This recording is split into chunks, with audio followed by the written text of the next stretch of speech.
Hello everyone, I'm Forrest McFreelova, and this is Speedplay France and Hearts of Iron 4, number 5. We left off with the front line more or less static. There are some areas where it's going less than well, but it looks like those have cleared up. Other than that, though, it is March, so we're not quite in summer yet, so summer offensives aren't quite happening just yet. We do try to make suppression divisions, however, we don't actually have military police. We aren't even researching military police. So we have to wait quite a while before we can actually get that ready to go. I look in the message settings, well, I try to find message settings, but can't even find them. The reason I was looking is because losing one or two provinces is what lost the Maginot line.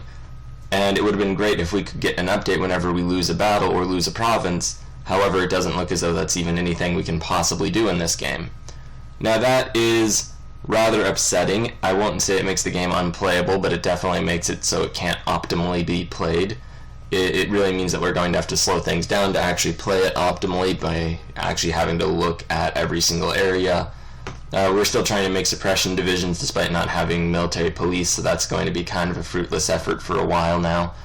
We do also add artillery and hospitals, field hospitals, to our infantry. They're probably going to fight a little bit less well than ideal for a little bit, but once we get production ready to go, then it should make them more combat effective in the long run. Ultimately, it didn't cause us to start losing any of our battles, so that's the best bit. And yeah, so we're really just holding the line right now. It's pretty great. We're even advancing a little bit, taking some integral French territories back near Luxembourg. Other battles we are kind of losing, but we managed to go in and bring forces and start winning them again. It looks as though one of our attacks failed, however, we did make it with the other. We keep pressing forward. Hopefully we will be able to win one of these. It looks like one's immediately losing, so we go ahead and pull those forces to reinforce other areas. And it doesn't actually look like we're going to get very many major gains from that. The British want us in the eyes again, we turn them down. Really though, the important thing isn't that most of those battles failed, it's that one of them succeeded. We took a territory from the Germans. China just capitulated, so Japan is probably going to turn its focus somewhere else afterwards. We're going to try to get all of our colonial forces back to the main European front, and we do win a secondary battle for that province. So that's pretty great news. That, while not very important in and of itself, is signifying that the Germans are no longer the ones in the driver's seat of this war. Now that could change at basically any moment. We were in the driver's seat in Italy a little while earlier. Well, no, we weren't. We were losing. But while we were focusing so much on the Italian front, we lost the Maginot Line. We're probably not going to be able to retake the Maginot Line, but we pushed up to it. That's the important thing. And we do still have one province of it, too, if you include Strasbourg. Alright, so while we're not really in a position where we can go and just win rapidly, we are in an alright spot. If we can manage our industry well enough to get our military in the best place possible as soon as possible, then we should be fairly good. We're also attacking in the Italian front again, and really that's the thing, is we're not losing ground anymore. We're making it so the Germans lose ground. We're even pulling forces from the Western front over to the Italian front, and that's going to be where the main thrust of our attacks is going to be located from here on, or at least for the next little while. Since all of our mobile units are, well, mobile units, they can move from front to front fairly quickly, and we did take a province in Italy, so we're going to try for another breakout. We've had a history of Italy being the more mobile front. Hopefully that keeps up, and hopefully it's moving into our, well, into it being mobile for us and not for them. So we're going to test our luck with that, and it's lucky that we brought our mobile forces in right when we did. You'll notice that battle was going relatively poorly for a moment, but we got reinforcements in just in time. And yeah, we've been making minor gains, and minor gains are the first step to major gains. So we're going to see if we can't retake Venice, and from Venice see if we can maybe push the Italian front line back a little bit. Now, one major concern is that I don't want to get too focused on Italy, for fear that the Western front is going to fall again, but it looks like we can advance in Venice. We are meeting success in that front and in that attack. Everywhere else is still holding out, and that's really the important thing. Nowhere else is falling apart while we're focusing so hard in Italy. So now it's just a matter of waiting and seeing how the battle goes. We're also going through research again, not really anything very important right now. As soon as we get military police, that's the most important thing. We are also losing a battle in the Italian front itself. Luckily we managed to get that reinforced, and that really just shows how quickly things can fall apart. I wish the AI was better at maintaining front lines, but the reason we're manually controlling everything now is because they weren't. We also lose Venice, however, we can hopefully get reinforcements in there to retake it pretty quickly, and that battle is being won as well, like the initial battle for Venice this time round. Japan was moving closer to Germany, that's what that event I closed very quickly was, but I believe they're already in the Axis. I'm not entirely sure about that, but it seems interesting that they would have to move closer.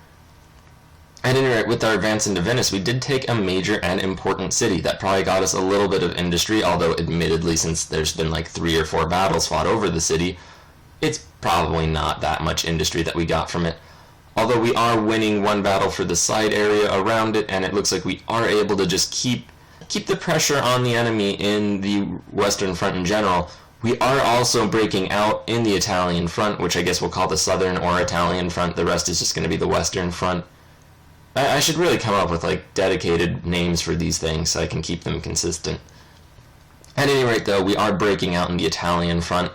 A major concern is just going to be not letting our troops get encircled, and sadly while we did break out, and that's always something great, there's no real strategic objectives or goals in the area, and it just kind of makes the front line unattainably large. We are pressing into Italian Yugoslavia, although there's not really much we can do there, and we did pull all of a sudden tons of enemy forces to us. And that's good. That means that we've pulled them from other, perhaps, hopefully more important fronts. And, I mean, that is a good thing in and of itself. Ultimately, though, we're going to have to try to fall back without getting our forces encircled. That unit did. Luckily, that it's on a port, so we tried to get it over to Africa. And it looks as though we managed to get it out safely. Hopefully it doesn't get sunk, but that's really the best chance it had. All these other forces we piled up, and we're just going to pull them back to Venice and safety. We managed to distract a good portion of enemy forces, which is great, and it looks like we're even winning that battle. So we might even be able to push from that weird sort of just charge out, and still don't have military police. Don't know why I even tried to build a new suppression group just then. But yeah, as long as we're able to use the just displacement of enemy forces to make some minor gains in a few areas, then that'll have been worth it. We didn't lose anything, we just kind of charged out and then went back. And it looks as though we are making some minor gains. Even throughout the front in general, it looks as though the Italians have been fighting us, trying to take our troops on for so long that they've ruined their own organization.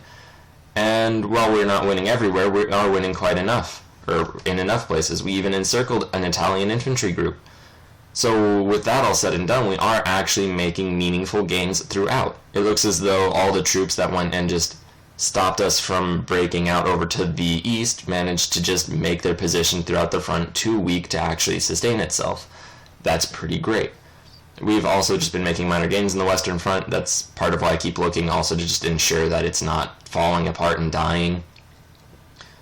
But yeah, everything is going really decently well. And that's a pretty good shift from when we lost the Maginot line last time round. So the Italian front, even as it gets to the Alps, is going well. There are some battles that aren't. However, that's really just the nature of the beast. And the thing that switches us up from the AI is that we're not fighting all those losing battles until all of our forces die.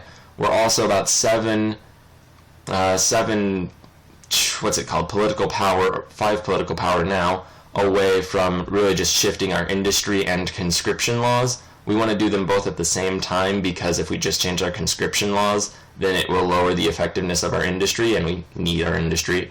If we just change our industrial laws, it'll lower our amount of available troops, and it looks like we're even advancing in Amsterdam right now, so that's great news. We might even free that city. It'll just go back to the Netherlands, which is kind of sad. I wish we could directly control it and get that sweet, sweet industry. No luck with that, though. And besides, it's good to get the Netherlands and just the Dutch in general back up to speed, get the front line kind of larger to distract German forces, and hopefully make it so it's a little bit easier for us to advance. We are still trying to advance across the Italian front. We are winning a few of the battles. Others, though, are just decidedly not going very well for us. It's kind of a give and take, a win and lose sort of situation. We're even pulling that one group from Africa back. However, it looks as though we are doing well just throughout. We are now in the driver's seat. The momentum is on our side. All the battles that the Germans are initiated are going well for us. We go ahead and change those laws. So that's great news. And I did end up learning how to set up all of our production by just adding units so we don't have to make several different groups of the same thing. And look at that, we are actually pressing into Germany proper. We go ahead and just move our forces up. And yeah, that might be the beginning of a major breakout. It looks as though their forces were all pushed over into the Yugoslavian area when we tried our breakout there, and now we're actually managing a breakout in a much more strategically significant area. This might be the very beginning of the downfall of the German Reich. This could be the beginning of our winning the war. We did just get one of our units encircled, which is less than ideal, and it looks like we're losing the battle to free them. Also, it looks as though Japan is starting to join, or considering joining the war in the side of the Axis. So we go ahead and pull whatever colonial forces we still have back to the main European front, since we're just going to let our colonies die. And Japan declared on the Netherlands. Japan joined the Axis. We're almost certainly going to be at war with them. So we'll just end the episode here. We've gained 150,000 losses, the Germans something like 600,000, and the rest of the little Axis states haven't been doing too much better. I'm not sure if this KD is just our war, or our war and their losses to the entire Allies in total. So I'm not sure if we're doing great or just amazing, but thank you very much for watching. Please like, share, and subscribe, and have a great day.